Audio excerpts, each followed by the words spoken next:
अस्सलाम वालेकुम दोस्तों। आज मालेगांव शहर की पावर लूम इंडस्ट्री के ऊपर जो हालात आए हुए हैं, मैं समझता हूँ पिछले 25 से 30 सालों में कभी नहीं आए हुए थे। यानी इस वक्त ईद के बाद से चौथा हफ्ता शुरू हो चुका है, पर अब भी कई सौ कारखाने ऐसे हैं जिनमें दिन में भी और रात में भी मज़दूर नहीं हैं। मेथा नहीं है, तरासन वाले नहीं हैं, मुकादम नहीं हैं, और बड़े बड़े सेठ से लेकर छोटे मोटे हर एक सेठ हजरात इस ताल्लुक़ से परेशान नज़र आ रहे हैं। कारखानों पर कारखाने बनते जा रहे हैं, पर नए मज़दूर जो है इस वक्त आ नहीं रहे हैं। उसके अलावा बाज़ार के जो हालात हैं वो हर एक सेठ हजरात को पता है कि कैसे हालात हैं, और उसके बावजूद इस वक्त शहर की हालत सुधर नहीं रही है। रोकड़ा में जाते हैं तो रोकड़ा में भी मज़दूर नहीं मिल रहे हैं, जातू मज़दूर भी नहीं मिल रहे हैं, मुकादम हजरात नहीं मिल रहे हैं, काफ़ी बुरे हालात हैं। तो इसके ताल्लुक़ से मैं आपको जो है एक हदीस कहना चाहूँगा, अल आमालु बिन्नियात, यानी आमाल का दारो मदार नियतों पर होता है। इसके ताल्लुक़ से वजाहत में मैं ये कहना चाहूँगा कि आज से 25 साल पहले के अगर आप हालात देखें तो उस वक्त के जो सेठ हजरात थे वो मज़दूर के लिए उनके वकील थे। यानी मज़दूर के ऊपर कैसे भी हालात आते थे, सबसे पहले सेठ हजरात ही उनके लिए खड़े होते थे। अभी के हालात ऐसे हैं कि अगर मज़दूर सेठ से 1500 रुपये मांग ले तो सेठ जो है आगे पीछे होने लगता है या कर्ज़ के तौर पे देता है। पहले ऐसा नहीं होता था।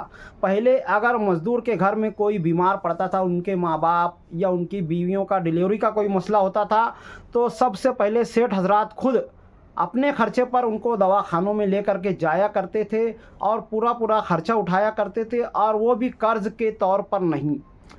और इसकी वजह से अल्लाह तबारक व तआला उनकी रोज़गार में बरकत दिया करते थे, उनकी ज़िंदगियों में सुकून रहता था। अभी के टाइम में हर एक सेठ एक बिजनेसमैन हो गया है, उनके दिल में सीनों की जगह कंक्रीट आ चुके हैं। जैसे लगता है कि अब पहले जैसी बात नहीं रह गई, और इसी वजह से उनके नियतों के बदलने की वजह से अल्लाह तबारक व तआला ने शहर पर इस तरह के हालात लाए हैं कि छोटे सेठ लेकर बड़ा सेठ हर कोई किसी ना किसी तौर से पूरी तरह से परेशान हैं। और ऐसा हो चुका है कि जुमा का दिन आने लगता है और सेठ जो है सिर्फ़ और सिर्फ पगार के लिए यहाँ वहाँ भटकता फिरता है कि इतना पैसा हो जाए कि मैं मज़दूरों की पगार कर सकूं।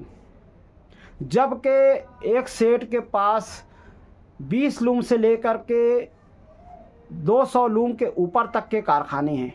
इतने करोड़ों की प्रॉपर्टी होने के बावजूद मज़दूर की 4000 पगार लेने के लिए उसको हर हफ्ता परेशानियों से जूझना पड़ता है। ज़ाहिर है ये सब यूं ही नहीं हो रहा है, अल्लाह तबारक व तआला उनकी नियतों के मुताबिक उनके ऊपर फ़ैसले कर रहा है।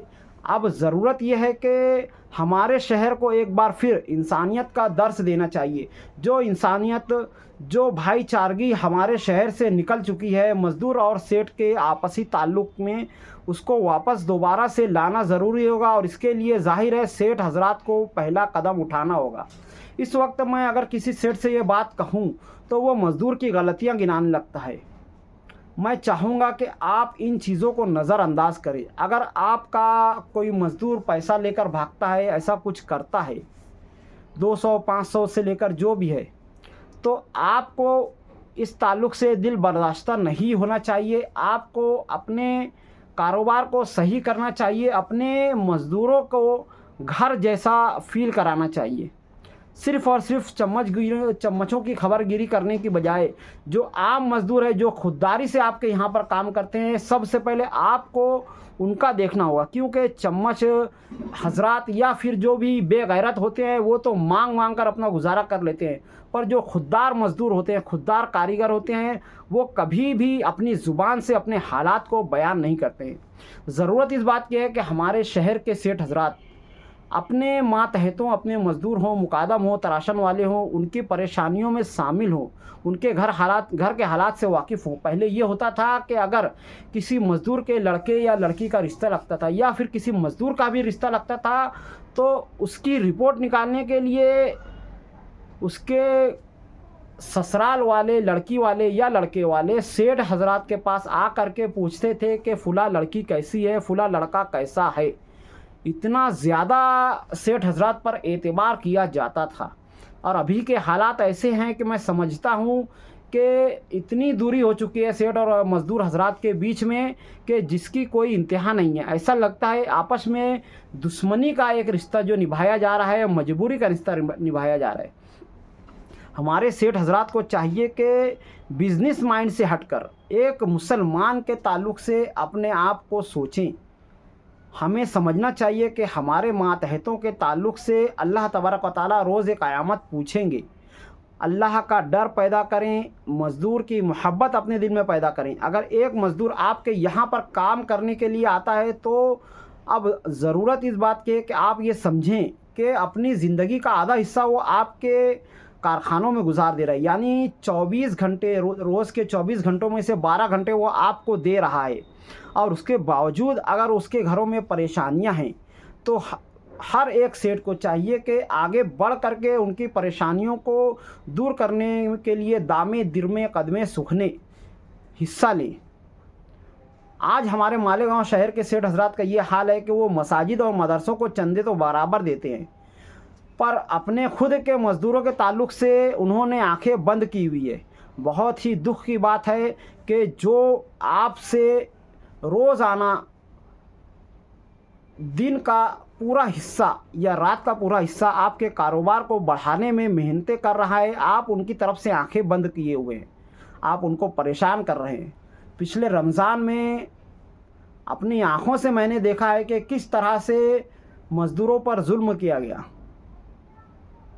बहुत ही अफसोस की बात है। मैं ये इस वीडियो में मेरा ये टॉपिक नहीं है, पर मैं ये चाहूँगा कि जो पिछले सेठ हजरात जिस तरह से हर 1-2 महीने में अपने कारीगरों की पार्टियां वगैरह किया करते थे, उनके घर के हालात वगैरह को सुना करते थे और उनकी खबरगिरी करते थे, इस ताल्लुक़ से आप भी कोशिशें करें कि मज़दूर कैसे आपसे करीब हो।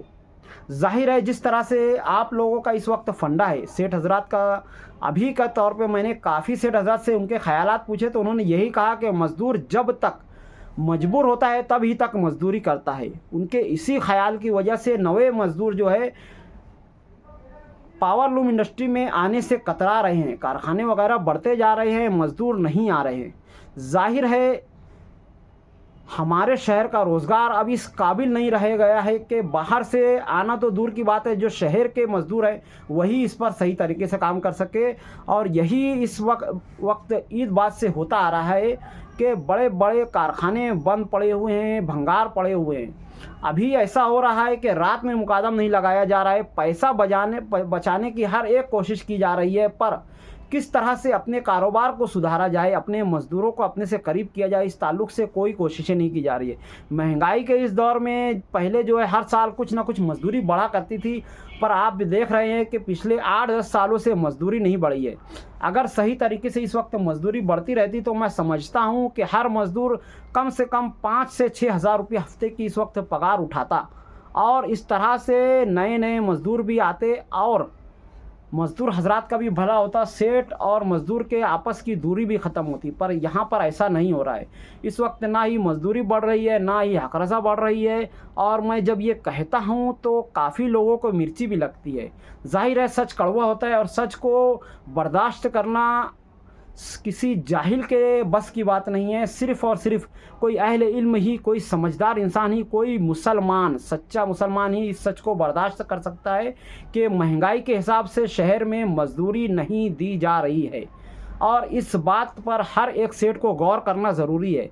जिस तरह से आप मज़दूरी बढ़ाने के ख़िलाफ़ इकट्ठे होते हैं, आप महंगाई को देख कर के सोचिए कि किस तरह से महंगाई के हिसाब से मज़दूरी दी जाए। तो आज की वीडियो में इतना ही, मिलते हैं अगली वीडियो में, तब तक के लिए खुदा हाफिज़। अस्सलामु अलैकुम वरहमतुल्लाहि वबरकातुहू।